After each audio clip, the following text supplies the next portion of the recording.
प्यारे बच्चों, जैसा कि हम जानते हैं कि इसके पहले के अध्याय में हमने अंतर्राष्ट्रीय व्यापार क्या है, उसकी क्या विशेषताएं हैं और किस तरीके से हम अपने व्यवसाय को विदेश में जाकर इस्टेब्लिश कर सकते हैं। अब हम इसके अगले पॉइंट पे आएंगे जिसमें दिया है कि अंतर्राष्ट्रीय व्यापार किस कारण से प्रभावित होता है। हम ये जानते हैं कि एक व्यवसाय बहुत सी आर्थिक, सामाजिक, राजनीतिक, वैधानिक बहुत सी ऐसी तत्व हैं जो हमारे व्यवसाय को प्रभावित करते हैं और इस प्रभावित होने के बाद भी हम अपने आप को हमेशा लाभ के लिए अग्रसर करते हैं। जैसे हम सबसे पहले इस पॉइंट को लेंगे सामाजिक तत्व। सामाजिक तत्व में सबसे पहले आता है क्योंकि हम व्यवसाय स्थापित करने की सोचते हैं, पर उसके लिए सबसे पहले ये मानसिकता जानना जरूरी है कि क्या उस राष्ट्र को इन चीज़ों की आवश्यकता है, क्या वहाँ के लोग इन चीज़ों को एक्सेप्ट करेंगे, क्या वहाँ का जो सामाजिक स्तर है वो इन चीज़ों को उसके लिए डिमांड करेगा। तो सबसे पहले हम वहाँ के सामाजिक तत्वों को ध्यान में रखते हैं। उसके बाद इकोनॉमिक फैक्टर में हम वहाँ की आर्थिक व्यवस्था को ध्यान रखते हैं, क्योंकि हालांकि विदेशों में इंटरनेशनल मार्केटिंग में यदि देखें तो बहुत से राष्ट्र हैं जो इस्टेब्लिश्ड हैं, यानी विकसित हैं। वहाँ पे आर्थिक स्तर जो है वो बहुत ज़्यादा डेवलप्ड है। हाँ, हम अपनी कितनी पूंजी वहाँ लगा सकते हैं, हमारा आर्थिक जो स्तर, हमारे जो पूंजी की स्थिति है वो क्या है। उसके बाद है कंपटीशन में प्रतियोगिता आती है। अंतर्राष्ट्रीय व्यापार जो है वो कहीं ना कहीं हमारे सभी राष्ट्रों के साथ कंपटीशन है, क्योंकि हम एक विकासशील देश से, एक विकासशील राष्ट्र से आते हैं। तो स्वाभाविक है कि वो हम कंपटीशन को कहीं ना कहीं फेस करते हैं और अपने आप को इस्टेब्लिश करने के लिए तैयार रहते हैं। इसी के साथ है राजनीतिक तत्व, पॉलिटिकल फैक्टर। हम ये जानते हैं कि एक स्थायी सरकार जो होती है वो एक स्थायी व्यवसाय को स्थापित करती है। अस्थिर सरकार से हमारा जो व्यवसाय है वो अस्थिर होता है, क्योंकि जो भी सरकार आती है वो अपने अनुसार व्यवसाय की पॉलिसी, व्यवसाय के जो ट्रेंड्स हैं उनको अपने अनुसार फिर से इस्टेब्लिश करती है, जिससे हमारा व्यवसाय जो है कहीं बहुत हद तक प्रभावित होता है। इसके बाद है लीगल एनवायरनमेंट, वैधानिक वातावरण। ये तो स्वाभाविक है, यदि एक व्यवसाय आपको इंटरनेशनल मार्केट में इस्टेब्लिश करना है तो आपको वैधानिक लॉ जो है वो उनको फॉलो करने पड़ेंगे, क्योंकि उन्हीं के द्वारा ही आप अपने व्यवसाय को आगे ले जा सकते हैं। रिस्क फैक्टर, ये तो स्वाभाविक है कि एक व्यवसायी जो है जब व्यवसाय अपना करता है तो वो रिस्क बियर करता है, क्योंकि बिना रिस्क के वो अपने व्यवसाय को इस्टेब्लिश नहीं कर सकता। और ये संभव नहीं है कि आप हमेशा रिस्क है तो रिस्क ही रहेगा, हमेशा ऐसा नहीं है। आज अगर 6 महीने में आप अपने व्यवसाय को थोड़ा बढ़ाते हैं तो कहीं आपको कुछ अप डाउन्स आते हैं, पर जैसे जैसे आप कंटिन्यू प्रोसेस में जाते हैं आप अपने लिए हमेशा प्रॉफिट गेन करने के लिए तैयार रहते हैं। परिवहन एवं लागत, वितरण लागत, ट्रांसपोर्टेशन एंड डिस्ट्रीब्यूशन कॉस्ट, ये एक सबसे महत्वपूर्ण कड़ी है, क्योंकि यदि हम अपने मार्केट को इस्टेब्लिश कर रहे हैं तो हम रॉ मटेरियल सारी बाउंड्रीज़ को हम पार कर लेते, पर यदि हमारे पास परिवहन और वितरण की सुविधाएं नहीं हैं तो वो हम किस तरीके से अपने व्यवसाय, अपने माल को बाहर पहुंचा सकते हैं, एक राष्ट्र से कंपटीशन कर सकते हैं। तो उसके लिए ज़रूरी है कि हम अपने परिवहन को आगे बढ़ा सकें। अब इसके साथ ही हम इसके स्कोप पे बात करेंगे। स्कोप ऑफ इंटरनेशनल मार्केटिंग, अंतर्राष्ट्रीय विपणन का क्षेत्र, जिसमें हम सबसे पहले देखते हैं आयात व्यापार। क्योंकि बिना अंतर्राष्ट्रीय कोई भी व्यवसाय हो, बिना इंपोर्ट एक्सपोर्ट के हम कोई भी व्यवसाय नहीं सोच सकते। क्यों? क्योंकि सारे राष्ट्र एक दूसरे के साथ मिलके व्यवसाय करते हैं, तभी हम अपने राष्ट्र की उन्नति कर पाते हैं।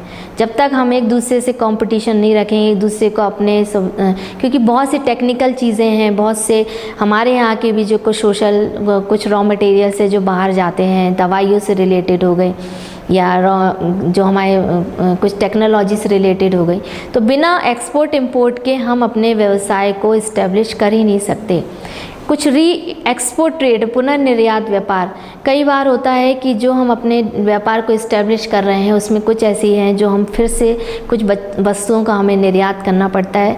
हाँ, आज के समय में एक टैक्स की जो पॉलिसी आ गई है वो एक सी है, जिसमें हम कहीं भी अपने व्यवसाय को इस्टेब्लिश करने के लिए आगे बढ़ सकते हैं, जिसमें हमें बहुत हद तक यहाँ की आर्थिक पॉलिसी जो हमारी सरकार की पॉलिसीज़ है वो भी हेल्प करती हैं। तो अंतर्राष्ट्रीय व्यापार में हम अपने इंपोर्ट एक्सपोर्ट को ले जाके पुनर्निर्यात के साथ अपने व्यवसाय को स्थापित कर सकते हैं।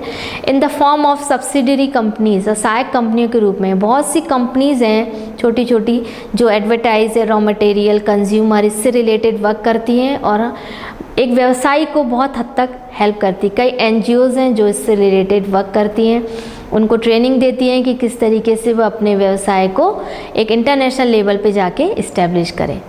फ्रेंचाइजीज ऑफ प्रोडक्शन, उत्पादन का विशेषाधिकार।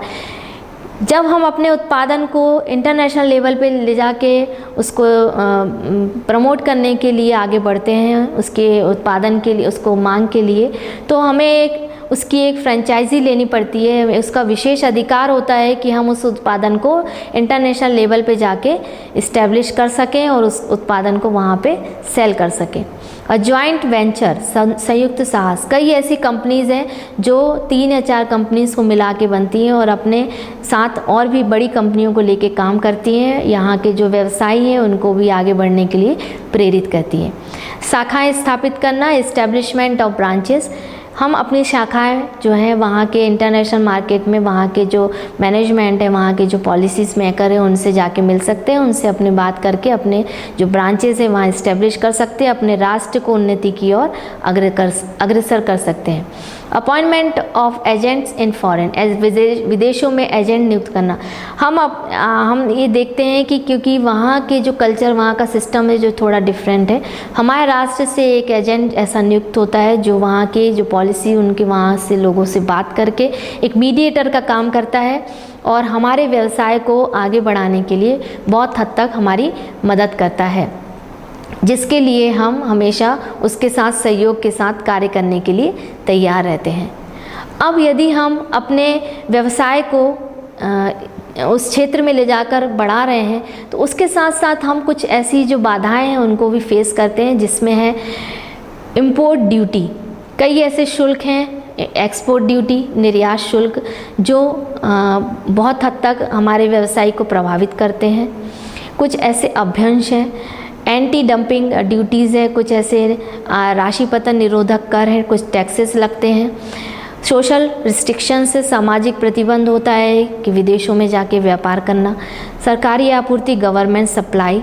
और मार्केटिंग डिफरेंस, बाजार भिन्नताएं स्वाभाविक है, प्रतियोगिता है। और फॉरेन एक्सचेंज रेगुलेशन, विदेशी विनिमय विपणन। Need of advance money for import, आयात के लिए अग्रिम राशि को व्यक्त करना। Geographical distance and transportation cost, भौगोलिक दूरियां और परिवहन लागत। ये कुछ ऐसी बाधाएं हैं जिनके कारण हम बहुत हद तक अपने व्यवसाय को आगे इंटरनेशनल बाज़ार में स्थापित करने के लिए, हाँ, हालांकि परिस्थितियाँ आती हैं, परंतु इन समस्याओं, इन बाधाओं से भी हम आगे निकलकर अपने व्यवसाय को इंटरनेशनल लेवल पे स्थापित करते हैं और अपने राष्ट्र का नाम, अपने देश की उन्नति के लिए, अपने समाज की उन्नति के लिए, अपने देश के आर्थिक स्थिति को सुदृढ़ बनाने के लिए हमेशा अग्रसर रहते हैं। और एक व्यवसायी अपने आप को यदि चाहे, अब उसके अंदर इच्छा शक्ति है, तो वो बहुत हद तक अपने आप को इस्टेब्लिश कर सकता है और अधिक से अधिक लाभ कमा सकता है। अब इसके बाद हम अगला अंक पढ़ेंगे। Thank you.